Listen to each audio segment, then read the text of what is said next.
안녕하세요. 스포츠 베스트 픽스터 스베입니다. 고배당 픽을 찾고 계신가요? 3월 29일 SS 클래스방에 공개된 NBA 조합픽 결과입니다. 3.4배 수익 보신 분들 축하드리고요. 자, 그럼 잠시 광고 시청하고 분석 시작해볼 텐데요. 바로 분석 영상 시청을 원하시는 분들은 40초 정도 넘겨주시면 되겠습니다. 확실한 조합픽 및 주력픽을 원하시는 분들은 스베.com 링크 또는 제 채널 소개란 링크 통하여 단체 카카오톡방에 참여하세요. 매일 신뢰도 높은 분석과 픽을 무료로 제공해드립니다.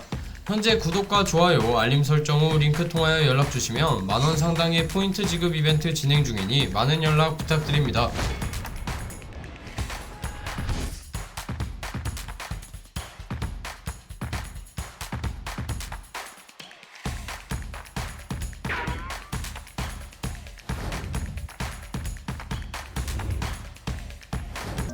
자, 오늘은 2025년 4월 2일에 펼쳐지는 NBA 중일 경기 분석 시작해볼 텐데요. 첫 번째 경기는 시카고 불스와 토론토 랩터스의 맞대결입니다. 시카고는 플레이인 토너먼트를 진출을 위한 중요한 경기이고, 토론토는 젊은 선수들을 중심으로 재건 프로젝트를 진행 중인데요. 과연 이번 경기는 어떤 흐름으로 전개될지 지금부터 분석 시작해보겠습니다. 시카고 불스는 현재 동부 컨퍼런스 12위에 위치하며 플레이인 토너먼트 진출을 위해 반드시 승리가 필요한 상황인데요. 하지만 최근 2연패를 기록하며 분위기가 주춤하고 있습니다. 지난 경기에서는 리그 1위 오클라호마 시티 썬더에게 117대 145로 대패하며 경기 초반부터 승기를 내줬는데요. 특히 전반전 40대 74로 크게 밀리며 주전 선수들을 일찍 벤치로 불러들였습니다. 시카고의 센터 니콜라 부세비치는 경기 이후 인터뷰에서 30점 차 이상으로 패배하는 것은 정말 실망스럽다. 하지만 NBA에서는 빨리 다음 경기를 준비해야 한다라고 이야기하며 팀의 반등을 다짐했습니다. 또한 가드 조시 기디는 15득점 10어시스트 8리바운드로 분전했지만 부상으로 빠진 케빈 허터의 공백이 아쉬웠는데요. 빌리 도노반 감독은 허터는 오른손 엄지손가락과 염자와 부상관리 차원에서 결정했다며 다음 경기에서는 복귀할 가능성이 높다고 밝혔습니다. 시카고의 핵심 선수 한번 살펴볼 텐데요. 코비 화이트는 최근 토론토와의 5경기에서 평균 20.8득점을 기록하며 강한 모습을 보여주고 있습니다. 외곽슛과 돌파 능력이 뛰어나며 토론토 수비를 흔들어줄 키플레이어인데요. 또한 니콜라 부세비치는 골밑에서 리바운드 싸움과 득점력을 책임지고 있으며 토론토가 젊은 선수들을 내세운 만큼 베테랑인 부세비치의 존재감이 더욱 중요해질 전망입니다. 이번 경기 시카고가 이기기 위해서 가장 중요한 건 경기 운영의 안정감인데요. 특히 백코트에서 코비 화이트와 드루 할러데이가 얼마나 경기를 잘 조율하느냐가 핵심입니다. 토론토의 백코트는 젊고 에너지가 넘치지만 경험면에서는 아직 부족한 부분이 있는데요. 따라서 시카고는 무리한 속공보다는 세트 오펜스를 중심으로 차분하게 경기를 풀어가는 것이 중요합니다. 코비 화이트는 최근 토론토전 5경기에서 평균 20.8득점을 기록하며 강한 모습을 보여줬는데요. 오늘 경기에서도 외곽에서의 결정력을 발휘하며 공격을 이끌어야 합니다. 그리고 골밑 싸움에서는 니콜라 부세비치의 역할이 가장 중요한데요. 토론토는 현재 확실한 빅맨이 부족한 상황입니다. 그렇기 때문에 부세비치가 인사이드에서 우위를 점하며 적극적으로 포스트업 공격을 시도할 가능성이 높은데요. 또한 상대의 수비가 그를 막기 위해 더블팀을 시도한다면 이를 이용하여 코너에 있는 슈터들에게 오픈 찬스를 만들어줄 수도 있겠죠. 또한 수비에서도 시카고가 신경 써야 할 부분이 많은데요. 토론토의 젊은 선수들은 빠른 공격을 시도할 가능성이 높습니다. 그렇기 때문에 시카고는 속공 수비에서 얼마나 빨리 전환할 수 있느냐가 승부를 가를 중요한 요소가 될 텐데요. 특히 트랜지션 수비를 강화하고 턴오버를 최소화하는 것이 필수적입니다. 또한 자코비 월터를 막기 위해 강한 1대1 수비를 펼쳐야 하는데요. 이 선수가 리듬을 타기 시작하면 토론토의 공격이 활발해질 수 있기 때문입니다. 토론토 랩터스는 시즌 성적 28승 47패로 플레이오프 경쟁에서 밀려나 있으며 현재는 젊은 선수들에게 기회를 주는 리빌딩 과정에 있는데요. 하지만 최근 4연승을 기록하며 예상보다 좋은 경기력을 보이고 있습니다. 지난 경기에서는 필라델피아를 127대 109로 꺾으며 신예 선수들이 활약하는 모습을 보여줬는데요. 특히 베렛이 31득점, 월터가 17득점을 올리며 팀을 이끌었지만 이번 시카고전에서는 베렉과 아그바지가 휴식을 취할 예정입니다. 이로 인해 토론토는 더욱 젊은 선수들에게 기회를 줄 것으로 보이는데요. 토론토의 다르코 라차코비치 감독은 인터뷰에서 이 시즌은 우리의 리빌딩 첫 해다. 선수들이 얼마나 성장할 수 있을지 테스트하고 있다며 미래를 위한 도전이라는 점을 강조했습니다. 또한 라자코비치 감독은 최근 팀과의 계약을 26-27 시즌까지 연장하며 장기적인 리빌딩 계획을 이끌 핵심 인물로 자리 잡았습니다. 토론토의 핵심 선수 한번 살펴볼 텐데요. 토론토의 자코비 월터는 최근 경기에서 좋은 외곽슛 감각을 보여주고 있으며 이번 경기에서도 팀의 득점원 역할을 맡을 것으로 보입니다. 또한 제이미슨 배틀은 리바운드 능력이 뛰어나며 시카고의 빅맨들과의 싸움에서 중요한 역할을 할 것으로 보이는데요. 결국 토론토가 신예들의 에너지로 시카고의 베테랑 선수들에게 맞설 수 있을지가 관건입니다. 이번 경기 토론토가 승리를 위해 가장 중요하게 생각해야 할 부분은 바로 빠른 공격 전개인데요. 현재 시카고는 경험이 많은 선수들이 많지만 반대로 빠른 속공을 막는데 다소 어려움을 겪을 수도 있습니다. 따라서 토론토는 최대한 빠른 템포로 경기를 운영하며 트랜지션 득점을 노릴 가능성이 높은데요. 특히 자코비 월터와 제이미슨 배틀 같은 젊은 선수들이 공격에서 적극적으로 움직이며 기회를 창출해야 합니다. 이들이 속공에서 좋은 움직임을 보인다면 경기 흐름을 가져오는 데 큰 도움이 될 것으로 보이는데요. 또한 시카고의 골밑을 공략하기 위해 적극적인 돌파를 시도할 필요가 있습니다. 니콜라 부세비치는 뛰어난 빅맨이지만 수비에서 기동력이 다소 떨어지는 부분이 있는데요. 토론토는 이를 이용하여 페인트존 돌파를 적극적으로 시도하며 부세비치를 끌어내야 합니다. 만약 부세비치가 외곽으로 나와야 하는 상황이 만들어진다면 그 순간 토론토의 빅맨들이 골밑에서 쉬운 득점을 만들어낼 수 있겠죠. 마지막으로 토론토는 적극적인 압박 수비를 통하여 시카고의 턴오버를 유도해야 하는데요. 시카고는 경험이 많은 팀이지만 경기 후반이 되면 체력적인 부담이 커질 가능성이 있습니다.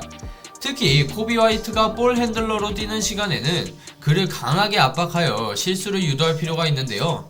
또한 시카고의 벤치 자원들은 경기력이 기복이 있기 때문에 벤치 라인업이 들어오는 타이밍에 강한 풀코트 프레스를 시도해 흐름을 가져오는 것도 좋은 전략이 될 수 있습니다. 시카고는 이번 시즌 토론토의 3차례 맞대결에서 모두 승리했으며 플레이인 토너먼트 진출을 위해 더욱 간절한 상황인데요. 반면 토론토는 젊은 선수들에게 기회를 주며 미래를 준비하고 있어 경기 경험에서 시카고가 우위를 점할 가능성이 높다고 보기 때문에 이번 경기 저 스베는 시카고의 마엔을 예상합니다. 현재 구독과 좋아요 알림 설정하시고 스베.com 링크 또는 제 채널 소개란 링크 통하여 연락주시면 만원 상당의 포인트를 지급해드립니다. 많은 참여 부탁드립니다. 자, 두번째 경기는 골든스테이트 워리어스와 멤피스 그리즐리스의 맞대결입니다. 시즌 막판 무서운 상승세를 보이고 있는 골든스테이트가 6연승에 성공할지, 감독 교체 후 흔들리는 멤피스가 반등의 기회를 잡을 수 있을지 지금부터 분석 한번 시작해보겠습니다. 골든스테이트 워리어스는 최근 놀라운 상승세를 보이며 서부 컨퍼런스 플레이오프 경쟁에서 중요한 위치를 차지하고 있는데요.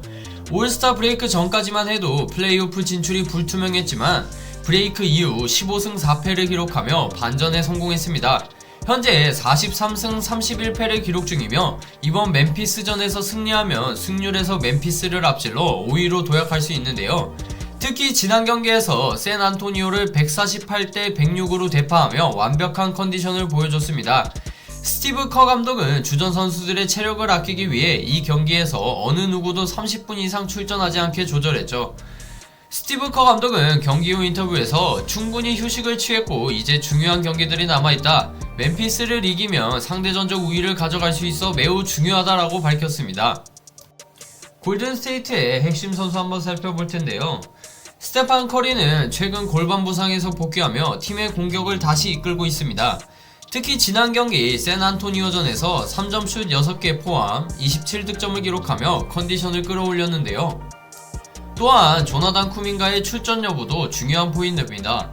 쿠민가는 오른쪽 골반 부상으로 출전 여부가 불투명하지만 쿠민가가 출전하게 될 경우 골든스테이트 벤치의 핵심 역할을 해줄 것으로 기대되는데요. 이번 경기 골든스테이트는 특유의 빠른 템포를 활용하여 멤피스 수비를 흔드는 전략을 사용할 가능성이 높은데요. 특히 스테판 커리를 중심으로 한 3점슛 공격의 핵심입니다. 또한 포젬스키와 포스트도 외곽에서 적극적으로 슛을 던질 텐데요. 하지만 3점슛 의존도가 높은 만큼 초반 슛 감각이 중요하며 만약 슛이 들어가지 않는다면 빠른 볼 움직임으로 루니와 드레이먼드 그린을 활용한 스크린 플레이가 필요한데요. 또한 루니의 골밑 장악력도 중요한 요소입니다. 멤피스의 리바운드 수치를 감안할 때 루니가 공격 리바운드를 많이 따낸다면 골든스테이트가 세컨 찬스를 계속해서 만들어갈 가능성이 높은 이번 경기입니다. 현재 멤피스 그리즐리스는 최근 심각한 부진에 빠져 있습니다. 지난 경기 보스턴 셀틱스에게 103대 117로 패배하며 최근 7경기 중 6개의 패배를 기록했죠. 특히 5할 이상의 승률을 가진 팀들에게 11연패를 당하며 경쟁력 부족을 노출했는데요. 올스타 브레이크 이후 8승 13패로 팀 분위기가 완전히 가라앉아 있습니다. 이런 상황에서 구단은 충격적인 결정을 내렸는데요. 팀을 6시즌 동안 이끌어온 테일러 젠킨스 감독을 경질하고 투오마스 이살로 코치를 임시 감독으로 선임했죠.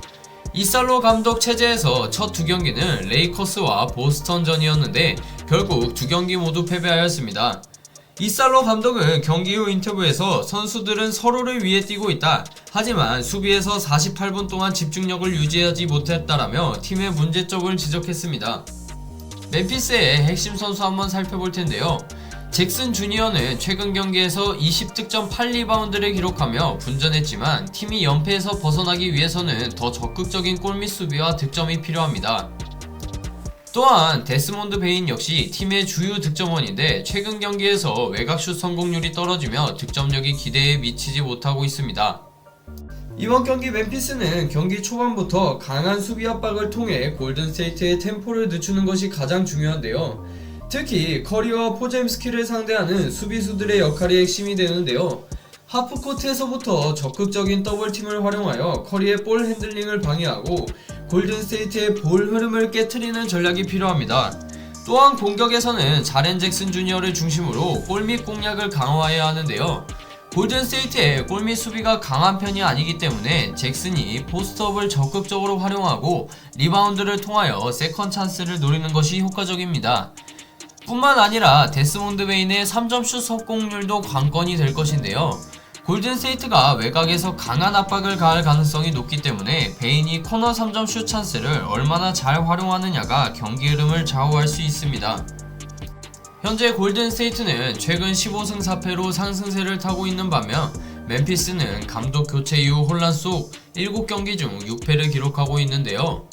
이번 경기 승부 예측은 고정 댓글의 S클래스 방에서 확인해주세요. 현재 구독과 좋아요 알림 설정하시고 스베.com 링크 또는 제 채널 소개란 링크 통하여 연락주시면 만원 상당의 포인트를 지급해드립니다. 많은 참여 부탁드립니다. 자, 두번째 경기는 덴버 너겟츠와 미네소타 팀버울버스의 맞대결입니다. 미네소타는 현재 플레이인 토너먼트로 떨어지지 않기 위해 치열한 경쟁을 벌이고 있고 덴버는 상위 시드를 유지하기 위해 반드시 승리가 필요한 상황인데요. 특히 미네소타는 이번 시즌 덴버를 상대로 3전 전승을 거두면서 완벽한 우위를 점하고 있습니다. 과연 덴버가 홈에서 반격에 성공할 수 있을지 지금부터 분석 시작해보겠습니다. 미네소타는 최근 2연승을 기록하며 서부 6번 시드를 두고 치열한 싸움을 벌이고 있는데요. 특히 덴버를 상대로 5연승을 거두고 있어 이번 경기에서도 자신감을 갖고 있을 텐데요. 최근 두 차례 맞대결에서 29점 차, 20점 차 대승을 거두며 확실한 우위를 보였었습니다. 빠른 트랜지션과 강한 압박 수비가 미네소타의 강점인데 이번 경기에서도 이를 활용할 가능성이 높아 보이는데요. 미네소타의 에이스 앤서니 에드워즈는 이번 시즌 덴버전에서 평균 30.7득점을 기록하며 완벽한 천정 역할을 하고 있는데요. 빠른 돌파와 강력한 마무리 능력으로 덴버 수비진을 계속해서 괴롭힐 것으로 예상됩니다. 또한 골밑에서 힘을 발휘해야 하는 랜들은 덴버전에서 리바운드 싸움에서 중요한 역할을 맡을 예정인데요. 특히 요키치와의 1대1 매치업에서 밀리지 않는 것이 중요합니다. 미네소타는 올 시즌 덴버를 상대로 압도적인 모습을 보여주고 있는데요. 그 핵심은 바로 강한 풀코트 프레셔와 빠른 트랜지션 게임입니다. 덴버의 패스 흐름을 방해하는 압박 수비, 미네소타는 상대가 하프코트에 들어오기 전부터 강한 압박을 가하며 패싱 레인을 차단하는 데 집중하는데요. 이는 덴버의 핵심 플레이메이커인 요키치의 패싱 옵션을 줄이고 덴버의 공격 흐름을 무너뜨리는 효과가 있습니다. 또한 미네소타는 턴오버를 유도한 이후 빠른 트랜지션 공격으로 쉬운 득점을 만들어내는 것이 강점인데요. 에드워즈를 중심으로 한 빠른 돌파와 마무리는 덴버의 수비를 무너뜨릴 수 있는 핵심 요소가 될 것입니다. 또한 덴버는 3점 슛이 터질 경우 강력한 공격력을 보여주는 팀인데요. 특히 머레이와 포터 주니어의 외곽 슛을 막기 위해 스위치 수비와 빠른 로테이션이 필수적인 미네소타입니다. 덴버는 현재 서부 3번 시드를 유지하고 있지만 미네소타에게 5연패를 당하면서 자존심을 구긴 상태입니다. 하지만 최근 2연승을 기록하며 분위기를 끌어올리고 있고 니콜라 요키치를 중심으로 팀이 다시 정비되는 모습인데요. 덴버 입장에서는 이번 경기에서 리바운드 싸움을 이겨내고 공격에서 효율적인 마무리를 해야만 미네소타를 상대로 반격할 수 있을 것입니다. 현재 덴버의 모든 공격은 요키치로부터 시작되는데요. 득점, 리바운드, 어시스트까지 팀을 이끄는 핵심 선수인 만큼 이번 경기에서도 요키치의 플레이가 승부를 가를 가능성이 높습니다. 또한 자말 머레이는 덴버의 2옵션이자 가장 중요한 득점원 중 한 명인데요. 최근 부상에서 복귀하였는데 만약 100% 컨디션을 보여준다면 미네소타 수비를 흔들 수 있는 키플레이어가 될 것입니다. 이번 경기 덴버는 미네소타의 압박을 이겨내기 위해 요키치를 중심으로 한 하프코트 오펜스 운영이 필수적인데요. 미네소타가 강한 압박을 가하게 될 경우 요키치가 골밑에서 직접 공격을 시도하거나 컷인하는 동료들에게 패스를 연결해주는 방식으로 수비를 깨야 합니다. 요키치의 하이로우 패스 능력은 리그 최고 수준이므로 이를 적극적으로 활용해야 할 텐데요. 덴버가 이기기 위해서는 자말 머레이와 포터 주니어의 외곽포 또한 터져줘야 합니다. 특히 미네소타의 압박 수비를 빠르게 돌파한 이후 킥아웃 패스를 통한 3점 찬스를 살리는 것이 중요한데요. 마지막으로 미네소타는 리바운드 싸움에서도 강한 모습을 보이는 팀인데요. 덴버가 공격 리바운드를 잘 따내지 못한다면 미네소타의 속공 전개를 막기 어려워질 것입니다. 요키치와 고든, 포프가 적극적으로 리바운드에 가담해야 하겠죠. 이번 경기는 미네소타가 덴버를 상대로 강한 모습을 보여왔기 때문에 쉽게 예측하기 어렵지 않은데요. 하지만 덴버도 홈에서 반격을 노리고 있어 치열한 접전이 예상됩니다. 이번 경기 승부 예측은 고정 댓글에 S클래스 방에서 확인해주세요. 자, 이렇게 2025년 4월 2일에 펼쳐지는 NBA 중요경기 분석해보았는데요. 여러분의 예상은 어떠신가요? 댓글로 여러분의 승부 예측을 남겨주세요. 이번 영상이 유익하셨다면 구독과 좋아요, 알림 설정 부탁드립니다. 지금까지 스포츠 베스트 픽스터 스베였습니다. 감사합니다. 현재 구독과 좋아요, 알림 설정하시고 스베.com 링크 또는 제 채널 소개란 링크 통하여 연락주시면 만원 상당의 포인트를 지급해드립니다. 많은 참여 부탁드립니다.